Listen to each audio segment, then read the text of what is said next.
Okay, we have two byproducts of grinding.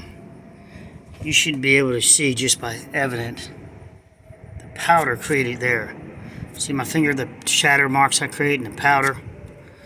Now we come over here. I'll clean the finger off a bit, and it's a larger stone, but nevertheless, it's still a nice aggregate. It's more like a beach sand. So this is from a scarifier, and this is from a grinder. So grinder, scarifier. I'm going to show you the sample piece I set up for someone. And let's go to that now. So remember, scarifier, real rough, coarse. Grinder, looks like that.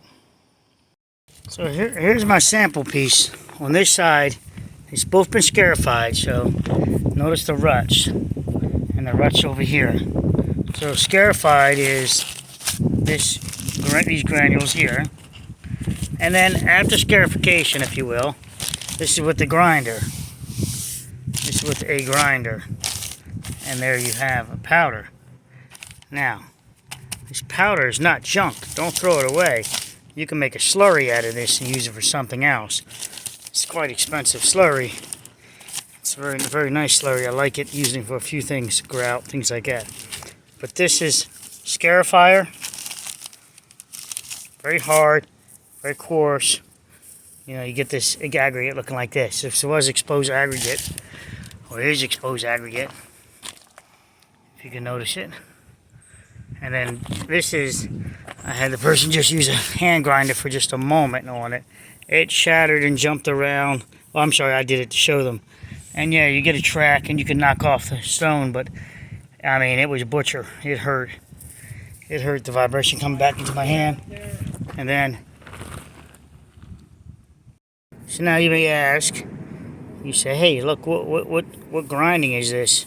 What grinding is it? So, I'll tell you, it's about 20 segments on the 10-inch blade. It does this one. Let me show it to you. I've got other grinders, but I like this little one. So here we have it. This is I think it's 22, 4, 6, 8, 10. Yeah, it's a 20 segment. And as you can see, this helps clear it out. Instead of just being flat and pushing and gliding, the segment's going the other way. This all helps swipe it away. Clean, grind and swipe, grind and swipe. That's why I like the segments like this. Some of them are in 90s. They'll just connect this. But I find this, I've experimented with a lot of grinders. This is one of the better segments. I've got PCDs also. PCD, yeah. That's a really aggressive grinder. Really aggressive grinding blade. So I'm going to get a 10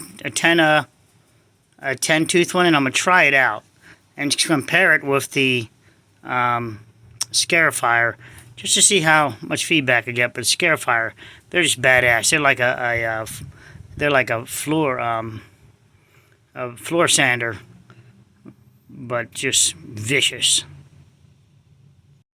So these are T segments. See how they're shaped? They still have the way for escaping dust. 14 teeth on this heavy duty grinder, T segments. This is about 20 to 30 grind.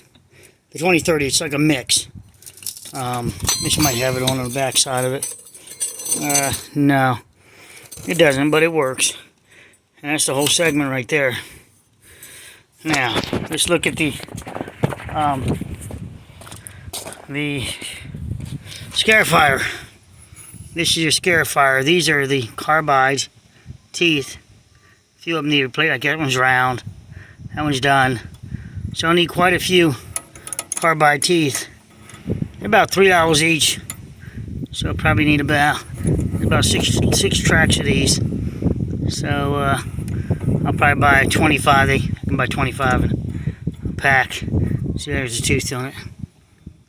It's a little bit rounded off, but they still do the job. That one's not too bad. And those things spinning at high speed whack the concrete. See, they're loose. Those are the spacers. It's like 13 per typewriter, if you will. And these are pretty good. Most of them are pretty good. This one's getting this group of 4 together. Looks like this one's getting pinned at the bottom, getting thrown in there flat. So a washer between this one might help, so it can rotate back around and hit the knuckle. No, the knuckle's gone. This one actually came down and hit so much. This one too. So, yeah, just a few of them to replace, but that's all it is. This is Scarifier. That does the grooves. So again, this is your Scarifier grooves right here. You can set the groove tracks. Try to go light initially. You take off at least, unless you're trying to make a level surface. But there's the granules from the Scarifier, and this is from grinding that single one. Now that one does wet also, so I can turn it wet. But it's beautiful. It's beautiful. It makes a nice powder. All right, let me go ahead and finish cleaning this up, and then I guess I'll show you. Oh, I'm going to show you rebar development length next.